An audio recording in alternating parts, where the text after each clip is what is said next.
Assalamualaikum, salam sejahtera dan selamat kembali ke channel Abang.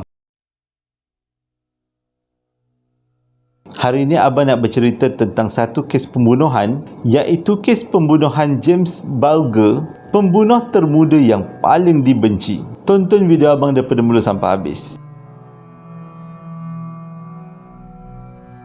12 Februari 1993, dua orang budak lelaki yang berumur 10 tahun, iaitu Robert Thompson dan juga John Venables, telah menculik, membunuh dan menyeksa seorang kanak-kanak lelaki yang bernama James Bulger, yang pada waktu tu James Bulger hanya berumur 2 tahun.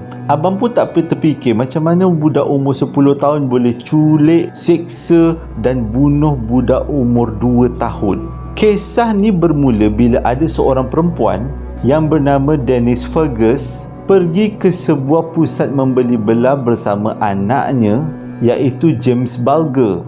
Tanpa dia perasan, gelagat anaknya telah diperhatikan oleh dua orang pembunuh kecil ini, iaitu Robert dengan John. Diperhatikanlah tingkah laku James daripada jauh. Robert dengan John ni sebenarnya memang selalu melakukan kecurian dekat pasar raya ni, tapi selalunya dia curi coklat, gula-gula, makanan, dan kali ni dia menculik budak lelaki umur 2 tahun. Dan mereka berdua pernah ditangkap kerana cuba menculik kanak-kanak pada waktu tu. Tapi niat jahat mereka berjaya dikesan, dan sejak daripada tu dia tak culik kanak-kanak lagi. Pada waktu ni dia belum culik James tau. Jadi sewaktu si Dennis dan dengan James ni anak beranak lah, mak dengan anak jalan-jalan dalam pasar raya tu, tanpa si emak perasan tiba-tiba James ni hilang. Mak dia panik lah bila tengok anak dia hilang. Dia pun cepat-cepat lah buat laporan pada pihak pengurusan pasar raya tu. Tapi semuanya dah terlambat.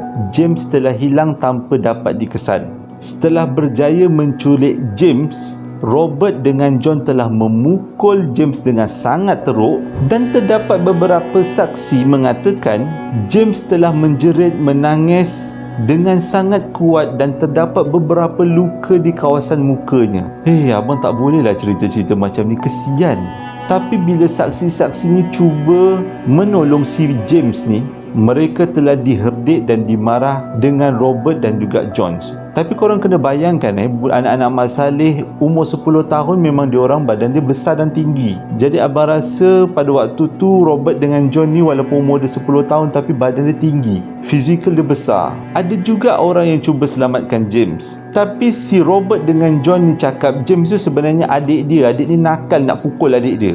Kalaulah yang orang yang nampak ni, yang saksi-saksi ni sempat selamatkan James, abang rasa James tu selamat, sihat sampai sekarang. Tapi semuanya dah terlambat lah. Lokasi terakhir James dilihat adalah di stesen kereta api. Dan dekat stesen kereta api ni James telah diseksa dengan sangat kejam. Korang bayangkan mata James ni telah disimbah dengan cat biru oleh Robert dan juga John. Ini budak ke setan ni? Dan juga James telah dipukul menggunakan batu bata. Sah setan ni, bukan budak ni. Untuk mengelakkan James daripada menjerit, diorang berdua letakkan, sumbatkan bateri masuk dalam mulut James. Budak 2 tahun kena seksa macam tu, tak tahulah nak cakap. Dan yang paling parah sekali, James telah dipukul menggunakan besi yang ada dekat stesen kereta api tu. Yang besi tu adalah seberat 10 kg. Sebenarnya bukan dekat stesen kereta api, tapi dekat landasan kereta api. Dan bila James mati, Robert dengan John membiarkan mayat James dekat landasan kereta api tu, seolah-olah James tu sebenarnya mati berpunca daripada kemalangan. Mayat James telah dijumpai 2 hari kemudian dengan badannya terbelah 2. Tak dapat abang bayangkan. Setelah meneliti laporan dan juga rakaman litar tertutup di pasaraya tu, akhirnya pihak polis berjaya menangkap Robert dan juga John. Waktu diorang berdua ni kena tangkap, satu negara terkejut sebab umur diorang baru 10 tahun. Dan bila disoal siasat, dua orang ni menyalahkan satu sama lain atas kematian James. Dengan mengambil kira kekejaman dan juga laporan forensik, mereka berdua telah dijatuhi hukuman penjara 8 tahun. 8 tahun je kena penjara.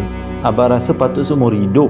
Tapi selepas hukuman tu tamat, Robert dilaporkan tidak melakukan lagi apa-apa kesalahan dan berkelakuan baik. Lain pula dengan John, dia telah berulang kali keluar masuk penjara sebab kes pedofilia dan juga pornografi kanak-kanak. Pada tahun 2019, ada satu filem telah dibuat berdasarkan kisah ni dan filem ni mendapat anugerah filem pendek terbaik dalam anugerah Academy Award yang ke-91. Dan filem ni bertajuk Detainment. Kalau korang nak tahu, abang sediakan linknya dekat description box kat bawah. Hasil daripada kutipan filem ni telah didermakan atas nama James Bulger kepada keluarganya. Terima kasih sebab dah menonton video abang daripada mula sampai habis. Abang tak suka sebenarnya kes-kes pembunuhan budak kecil ni. Abang tak sangka hari ni abang tercerita kisah-kisah macam ni. Emosi abang mudah terganggu sebab sejak kematian anak buah abang yang berumur setahun tu, walaupun bukan mati atau meninggal disebabkan oleh pembunuhan, tapi abang tak bolehlah cerita tentang budak-budak kecil ni. Rasa sayu. Terima kasih sekali lagi sebab dah menonton video abang daripada mula sampai habis. Abang harap ia menjadi iktibar untuk kita semua. Hingga berjumpa lagi dalam posting abang yang akan datang. Assalamualaikum warahmatullahi wabarakatuh.